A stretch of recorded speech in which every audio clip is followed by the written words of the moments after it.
we're going to do something a little different. I'm a writer. I don't really have anything published. I just, write or help other people write. Anyway, I want to show you how easy it is to really organize and line up a story or just create one in general. So we're going to do a little bit of a story plot live. I got my markers. I have white index cards.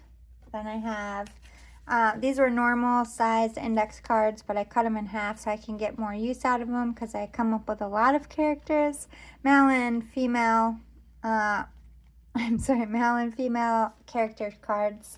Anyway, I normally have green too, but I'm running out of them. I have to cut some more up. But anyway, these white cards I use for like plots, chapters, but since this is a short story and I want to keep this short, we're going to use this for plots.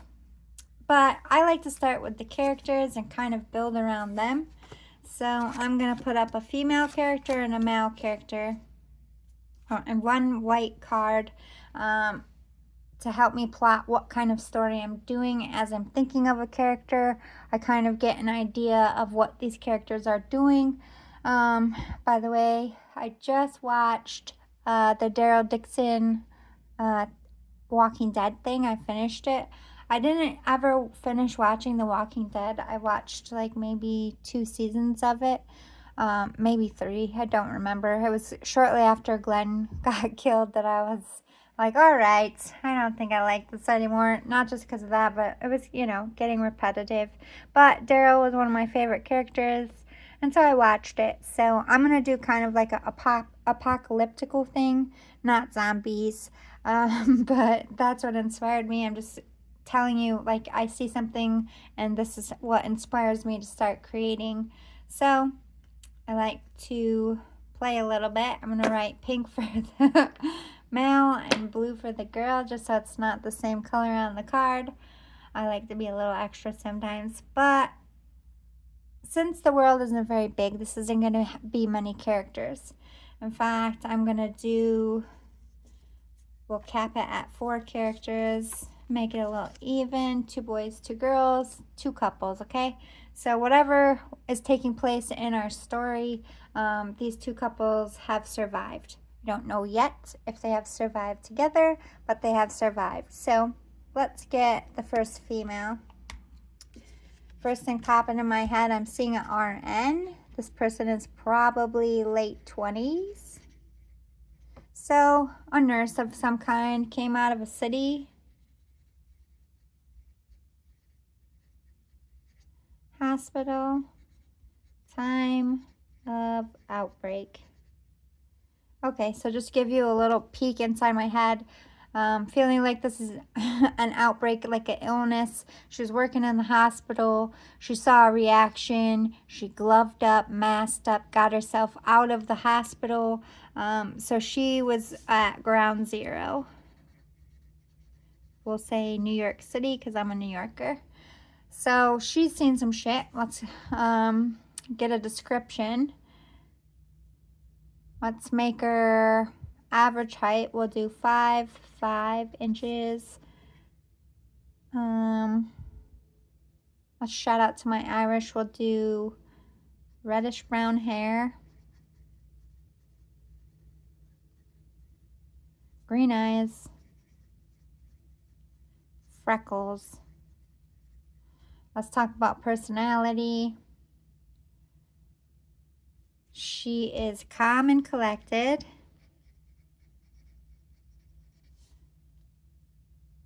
Organized.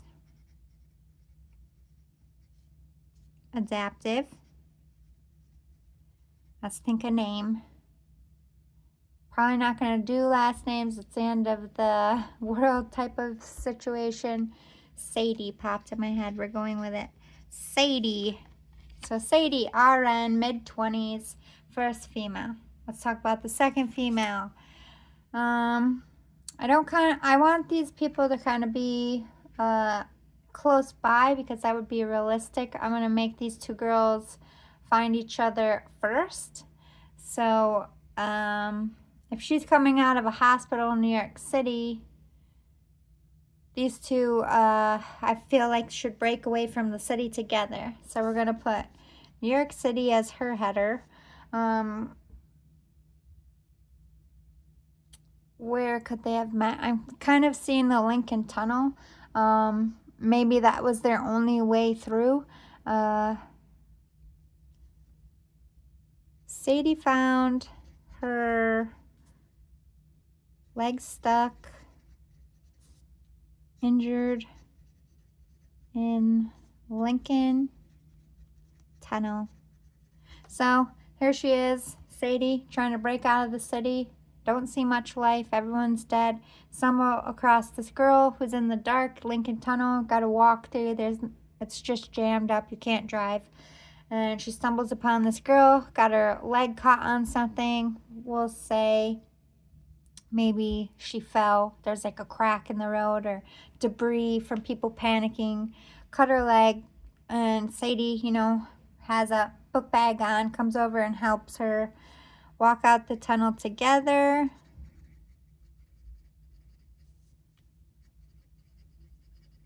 And they've been together ever since. But what does she do for a living? We're gonna make her a mechanic. Spelled that way wrong, whatever. Maybe not. For high-end cars in the city. So she's working in her shop, sees everybody getting sick, ties a handkerchief around her mouth and nose, and she has her work gloves on. So she just runs, trying to get out of the city. Maybe she checked on her family, whatever. Everybody's dead. The only living person she sees is Sadie. So let's give a description. I'm going to make her Native American. Long, pretty hair. Almond eyes. Light brown. Let's see, what is her name? I want to give her something like native, but feminine. I heard meadow, but I feel like that's too generic. Like Navajo or something accustomed to their culture. Trying to think of a girl name. I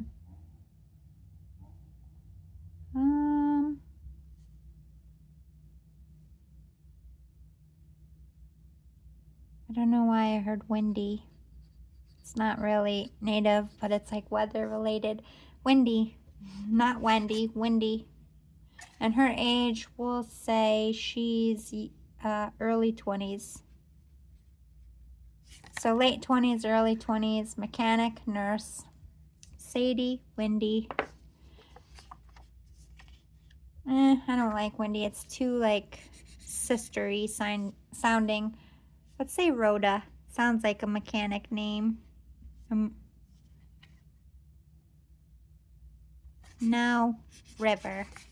River. There we go. River. River and Sadie. All right, let's talk about these guys. This guy, I heard Army. Part of...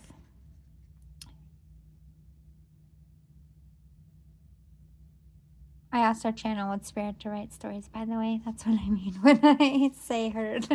Part of trying to maintain order at New York City border. So, fuck it. They're all going to meet together in the city.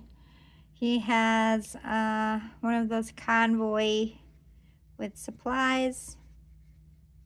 Takes it, drives off. When everyone's dead, another scenario, will have a hazmat suit on his. you know, he's on the front lines of New York City trying to keep people that are sick in the city. Everyone's dying around him, all his friends, all his guys. He's the only one left, panics, jumps in the convoy with all the most stuff, and just kind of speeds off in a panic. And I feel like I'm going to have him find the girls walking. Find 2 girls walking outside tunnel area. We'll have him be a crazy driver. Like, he got out, a little bit of damage to the Jeep, having to like move cars out of the way, or the convoy. But anyway, he gets out of the tunnel. Up ahead a little bit are the 2 girls. Puts them in the car. You know, he's kind of like excited for finding life again. Not really sure what's going on, and he's there to help people. So he offers them a ride. They get in the car. We'll do early 30s.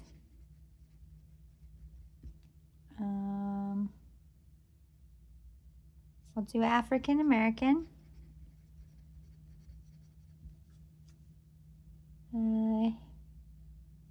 Big build, like muscular build, tall. What's his name? Think of a cool name. I don't know why I heard Rocky, but I kind of like it.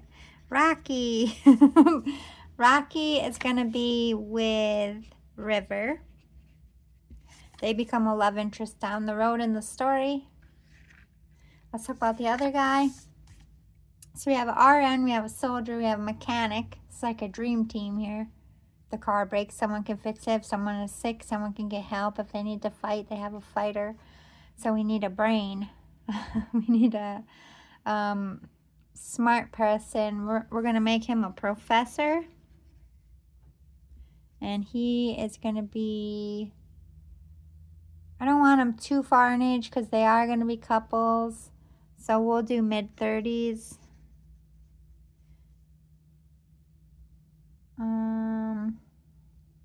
What is he a professor of? I want to say like physics, science, tech. A bit thin, tall. We're going to write nerdy, but no shame. No glasses. I love nerds. I am one.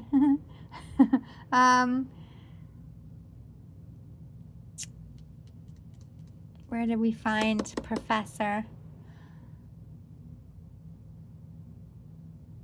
Let's see. Maybe he'll come a bit later. Like, they're all in New York City. They drive out of New York City, Lincoln Tunnel to Jersey, make their way through Jersey, upstate Jersey, broken down on the side of road, out of gas.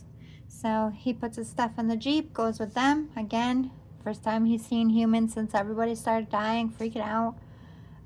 They become this little family.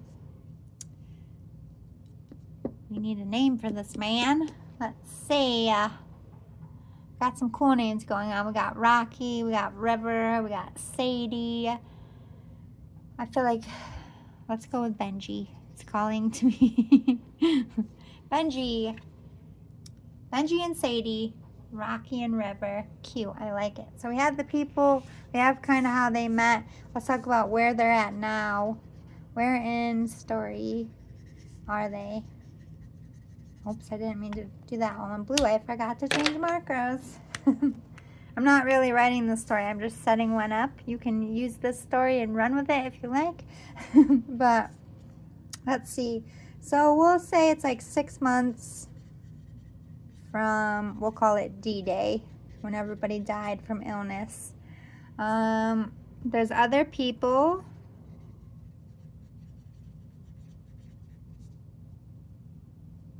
But very few, far between. Illness. What do they know about it?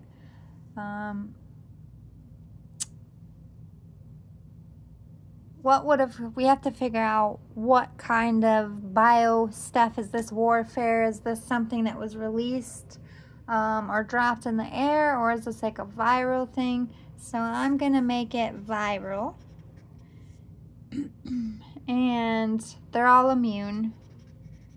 Only the immune live. So I'm gonna remove from the story that anybody else can die from illness, unless their baby's born. And let's say after the age of 45, you get ill. Like, nobody really seems to make it past 45. So newborn babies, anytime they try to have a baby born, it could get sick. And then 45, like, the body shift makes you susceptible again. And let's say from, let's cap it around 20 to 45 was the survival rate. So you don't want a bunch of kids, running around without people in the story. So the threat of getting sick is okay, because none of these characters are close to 45. They already lived through the outbreak of it. They're immune. They're going to hear this through radio channels. Not daily, but where, like, say they were stopped somewhere and they found something to play a radio, and they were listening for as long as they could get connection, and somebody was letting them know, like, if you're alive, congratulations. I'm a chemist. I was a part of this virus being released worldwide, and if you have survived, you are immune. And lets them know about the age ranges and, what could happen if you try to reproduce. So this is a common knowledge. Like 45 is when people start getting ill and passing away. And any new babies born could either be born immune or could not be. But let's have some repercussions, because it can't be just that easy to survive. So you can get sick through infection, like if you cut yourself, or if you get a virus, like a common cold, could lower your immune system and take away your immunity. So you have to keep on top of your health, staying warm, and in this world there isn't any food or whatever. So we're going to have Rocky as the main hunter, fisher, gatherer. He seems to be the one that goes off on his own and finds food, very, very independent. Then we'll have Sadie, who is becoming like a medicine maker, grower, plant expert. So she's growing all the crops. She's doing all the food, like wherever I'm going to have them settled. Right now I'm just establishing everybody's role. So Rocky would be the tough protector in charge of security, really good at catching food and fish. Sadie's really good at making medicines from what's in the earth, holistic healing, because she is a nurse. And on top of that, she's trying to grow food to keep everybody healthy so they don't get sick and have food through winters. So let's see. We have Benji. What could he have adapted to? What's important? So first of all, there's a lot of other threats in the world, other people. So we're going to make him a weapons specialist, ammo maker. He is also a hunter, fisher, but he also builds, invents to help farm, etc. So like if you need to make, say, Sadie needed to do some kind of medical procedure and she needed some kind of tool or gadget, Benji would make it or find it. He makes solar panels so that they can have power. He takes on architecture. Like, he is building the infrastructure of their little camp. Doesn't really dwell too much outside, but he does help Rocky hunt. So let's talk about River. What does River do? We'll have her be the cook. Like, she's good at seasoning things and finding tastes and flavors, and she enjoys making people happy. You know, they don't have much to look forward to in this world, so she enjoys, you know, making the meals and food prep for the winter. She could also be, like, because of her culture, she could know constellations and stuff, times of years, weathered patterns, like a little bit of a meteorologist. Warning alert. I'm just going to write this. She's good at her sixth sense. Maybe make her a little psychic, like her feelings, her inklings, like, oh, it's going to rain, and it does, or, oh, trouble's coming and something happens. She's like the gauge for the crew. Let's see, where are they settled in the story? So, an apocalyptical world that's really crazy, you're going to want land to grow things, a way to protect yourself, something to live in that you can adapt to with a world without, you know, modern stuff. So, I'm going to have them take over a Boy Scout camp in the woods. So, this is going to be fenced in or walled in. Some sense of security so none of the kids could get out and get lost in the woods while the camp counselors, you know, are sleeping. But this kind of camp, you know, has the sleeping cabins, the mess hall and the kitchen. They have a little medical building, like a little beach, a shed where they keep all the canoes and stuff, arts and crafts barn, an indoor gym. This place was built for teen boys, so everything is built like around that. Like, think of a Boy Scout camp. So this is something that's very useful to them, because teaching Boy Scouts how to fish and hunt and tie knots and, you know, make fire. There's everything they need to survive. And the best part is this is already going to be solar powered because it's off-grid camp. Off-grid. So it has its own water supply, it has its own water pump and filtration, it has its own power through solar and wind to cut costs on their camping industry. It's rustic on purpose. It's meant to be rustic. It's an experience, but it has everything they need. They couldn't have stumbled on a better place.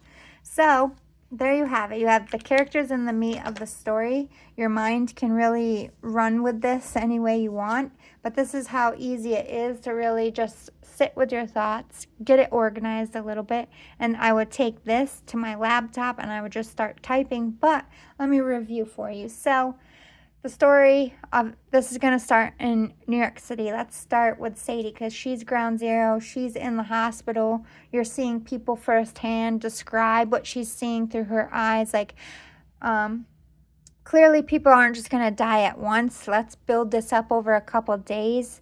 Like, as the virus gets stronger, it at first takes a little bit of time to take people out, and then it gets stronger, and then people die within hours, and then, you know, within minutes it gets worse and worse. So she's like sleep deprived. She's on her third day. Everybody's dying. There's not enough doctors, and she's fought as much as she can, but everyone's dead. So she's just like, I gotta get out of here. She packs a bag knowing that she's leaving the hospital. There's going to be more injured, so she supplies herself quite nicely. Makes it all the way to the tunnel without seeing anyone. That's when she bumps into River, who's hurt, excited to see someone alive, recognizing the danger because she has an open wound, doesn't want her to get sick, cleans it up, patches it up, helps her out, deciding to stick together since they're the only two around. We'll have them at this point, you know, what do you think happened?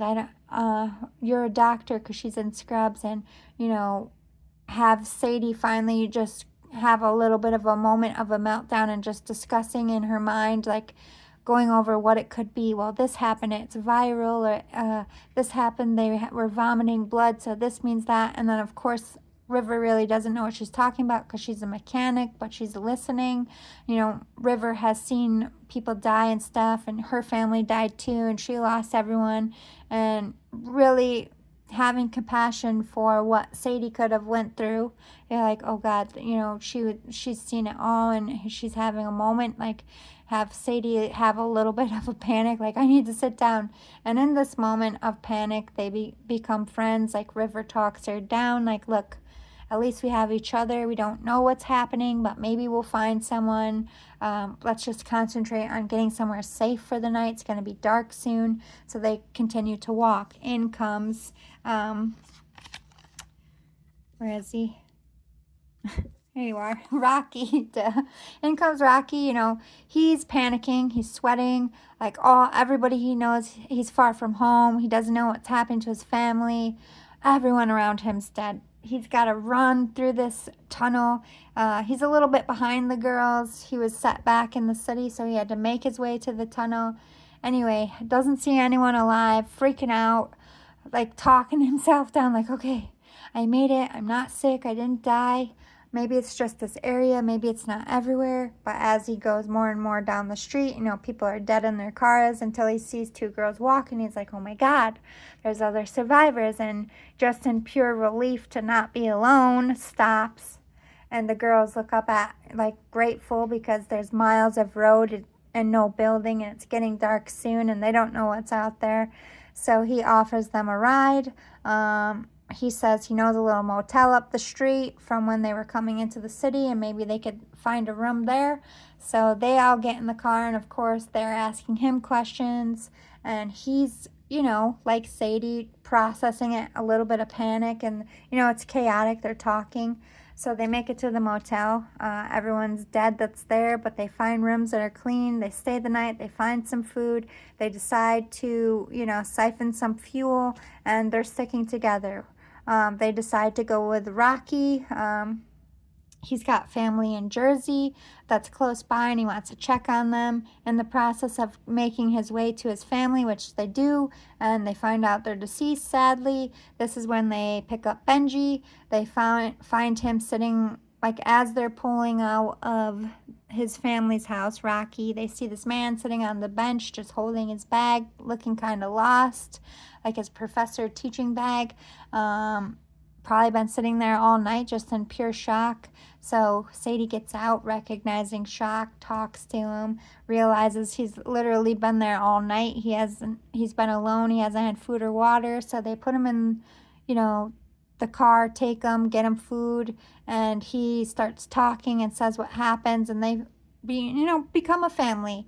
I'll let you figure out their journey from there and how they find this Boy Scout camp. But in the Boy Scout camp, you can then introduce other characters, people they trust or find to help with other things, or just, you know, because they don't want to be alone. The world's very small, and there's other dangers. You can, you know, make risks, like other people trying to take their camp from them, or trying to get in to hurt them, or trying to hurt them on their way, or rob them, or take their car. There's all kinds of curves you can go. But once you figure out the characters, how they met, and how you launch, then the meat is really yours. But I hope this is helpful.